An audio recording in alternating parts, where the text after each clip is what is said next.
Hollywood loves the image of a cowboy in his wide-brimmed Stetson. Think John Wayne, the ultimate cowboy. But here's the truth. Cowboys actually wore a mix of practical hats. Bowler hats, also called derbies, were pretty common, and some even say the bowler won the West. You'd also spot Civil War military caps, sombreros, and flat caps. The Stetson, especially the Boss of the Plains model, didn't gain popularity until later in the 19th century. And even then, the brims were flatter and crowns uncreased, unlike the movie version. The Stetson became iconic thanks to Hollywood and showmen like Buffalo Bill Cody. Dumb fact number 2. Hollywood loves the image of clean-shaven cowboys, fresh even after weeks on a dusty cattle drive. But the reality? Shaving was a luxury. Cowboys spent long stretches on cattle drives with limited access to water or shaving gear, so they were often unshaven, wearing dirty clothes from hard work. They wore the toughest, cheapest clothes they could find, cleaning up only when they reached town. Full beards and handlebar mustaches were common. The clean-shaven cowboy we see today, that came from the 1940s and 50s Hollywood, when studios needed their stars to look sharp, even if it wasn't historically accurate. Dumb fact number 3. Movies often make you think cowboys were all white, with minorities playing rare or stereotypical roles. But that's a huge distortion of history. After the Civil War, up to a quarter of cowboys were black, many former slaves seeking new lives. By the late 1800s, about a third were Hispanic, mostly vaqueros from Mexico, who introduced many cattle herding techniques, tools, and even the lingo we associate with cowboys. Native Americans and Chinese immigrants also worked as cowboys.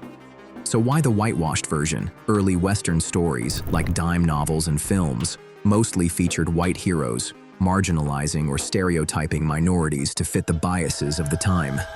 Dumb fact number 4. Think cowboys were all towering giants like John Wayne? The truth is, most were actually on the smaller side. A typical cowboy stood around 5 feet 5 inches and weighed between 120 and 150 pounds. Smaller, lighter men were better suited for long hours in the saddle, often riding small, nimble ponies. Their build was more like a modern jockey than a big-screen hero. Hollywood loved actors with a commanding presence, so the myth of the larger-than-life cowboy became tied to physical size. The reality? Real cowboys were far more average in stature than you'd expect. Dumb fact number 5. The image of every cowboy strapped with a six-shooter is mostly Hollywood fantasy. For most cowboys who were ranch hands, carrying a handgun wasn't necessary or affordable. Pistols were heavy, awkward for hard labor, and early models could be unreliable. In fact, many ranchers and counties banned firearms to avoid accidents and fights. When cowboys did carry weapons, it was usually a rifle or shotgun for hunting or protecting cattle from predators, not for duels. A cowboy was more likely to carry a rope and hammer than a pistol. The gunslinger image was just perfect for dramatic movies and dime novels. Before we dive into the next fact, make sure to hit that like button and subscribe. Let's keep rolling. Dumb fact number 6. Think cowboys were always battling outlaws and rescuing damsels? Not exactly. The reality was far from glamorous. Being a cowboy was physically demanding, dirty, and often monotonous, with low pay, sometimes less than $1 a day. Most of their work involved driving cattle over long distances, dealing with harsh weather, dust, and the constant threat of stampedes. Loneliness was a big part too. Cowboys were more likely to be hurt or even killed by livestock or the elements than by a gunfight. The romanticized version we know today came from fiction, which loved a good adventure over the tough, everyday grind. Dumb fact number 7. Hollywood loves the image of the cowboy and his loyal horse, inseparable and always by his side. But in reality, it was rare for a cowboy to own the horse he rode. Horses were typically part of the ranch's assets and were loaned to cowboys by their employers. And these weren't always the majestic animals you see in movies. More often, they were smaller, sturdy ponies chosen for their agility and endurance in cattle work. The idea of a cowboy and his trusty steed made for a better, more romantic story. Dumb fact number 8. Many westerns paint a picture of cowboys and settlers in constant violent clashes with hostile Native Americans. But the truth is, direct confrontations between working cowboys and Native American groups were actually rare. Most cowboys were busy herding cattle. Large-scale violence against Native Americans was mostly carried out by the U.S. military, often as part of government policies to clear land for settlement and expansion. The Cowboys versus Indians story was a simplified, dramatic narrative used to create conflict, often fueled by colonial biases, not something that played out in everyday cowboy life. Dumb fact number 9. Hollywood loves portraying frontier towns as chaotic places like Dodge City or Tombstone, full of outlaws and constant gunfights. While some boom towns around mines or railroads could be violent, most Western towns worked hard to maintain order. They had laws, law enforcement, and citizens who wanted safety. Gunfights were rare, not daily events. In fact, many towns enforced strict gun control, requiring visitors to check their firearms upon arrival. Even before formal governments were set up, communities often took charge, ensuring order was kept. The idea of lawlessness? It was just a great plot device for drama. Dumb fact number 10. Those iconic scenes with two gunslingers facing off at high noon, they're mostly fiction. Formal, prearranged duels were extremely rare. Historical records show only a few, like the Hickok-Tutt affair. Real gunfights were chaotic, spontaneous, and often started from arguments in saloons or ambushes. Gunslingers didn't stand in the street waiting for a showdown. They quickly sought cover. The term gunslinger itself was popularized by Hollywood in the 1920s. The high noon duel? It's just a cinematic trope, perfect for building drama and tension, but not something you'd see on an actual Wild West street. Dumb fact number 11. The famous gunfight on October 26, 1881, didn't actually happen in the OK Corral. It took place in a narrow alleyway next to the corral, near C.S. Fly's photography studio in Tombstone, Arizona, and it lasted just 30 seconds. Gunfight at the OK Corral sounds far more dramatic than gunfight in a vacant lot, so the name stuck, especially after a largely fictionalized biography of Wyatt Earp. Since then, many movies have used that iconic title, even though it doesn't reflect the real location. Dumb fact number 12. Were six-shooters great for long-range shots? Not really. Early six-shooters, especially those using black powder, fired slow, heavy bullets.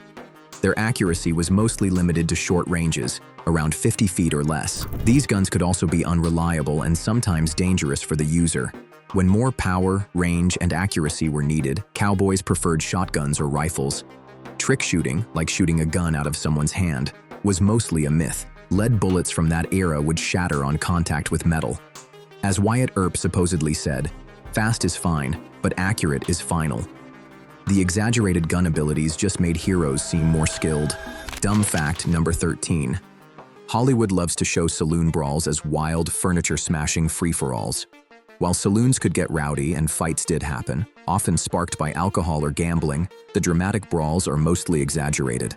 Saloon owners wanted to protect their property and avoid costly repairs, so they made efforts to prevent violence, like banning firearms and hiring bouncers. Real fights were more impulsive, personal, and quickly contained. The big brawls we see in movies? Just a burst of action for the screen, not a reflection of how things really went down. Dumb fact number 14. Were sheriffs usually corrupt or in the pocket of wealthy cattle barons?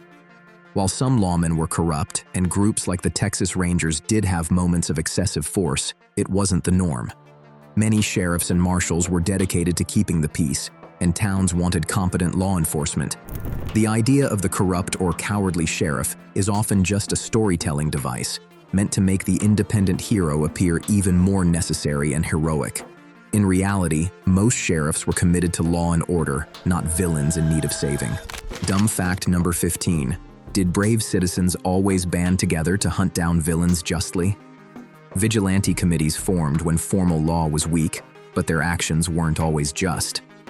These groups often took matters into their own hands, holding quick trials without due process and even carrying out summary executions like lynchings. The San Francisco Committee of Vigilance in 1856, for example, had over 6,000 members, hanging several people and forcing city officials to resign, all outside the law. The line between protecting the community and mob rule was thin, with personal grudges easily influencing decisions. Swift justice may be appealing, but it wasn't always fair. Dumb fact number 16. Hollywood loves to show prospectors finding huge gold nuggets and striking it rich overnight. But for most during the California gold rush, it was hard work, disappointment, and often failure. By the time most 49ers arrived, the easy-to-find surface gold was gone. Real fortunes were often made by merchants selling overpriced goods to miners or by those with larger mining claims. Prospecting was tough and grueling, and most miners left with little or nothing. The stories of the few who struck it rich were widely publicized, but they overshadowed the reality of hardship for most. Dumb fact number 17. Western films often show everyone on horseback, but horses weren't the only way to get around, especially as the 19th century progressed. While essential for cowboys and travel in remote areas, the railroad revolutionized travel and commerce. By the late 1800s, railroads connected even the most remote western territories, becoming the backbone of westward expansion. Before widespread rail, stagecoaches were a major mode of transport for people and mail. The image of a lone rider on horseback, it's more of a romantic symbol of freedom than the reality of how most people traveled in the West. Dumb fact number 18. Those iconic tumbleweeds rolling across deserted streets. They weren't even native to the Old West. The most common tumbleweed, Russian thistle, was accidentally brought to the US in the 1870s, likely through flaxseed imported from Russia. As an invasive species, it spread quickly, and by the time Western towns were established, tumbleweeds weren't part of the landscape. Today, multiple non-native species have spread across North America. Their unique look made them a perfect visual for filmmakers, even though they weren't originally native to the West. Dumb fact number 19. Were women just supporting characters like damsels in distress or saloon girls?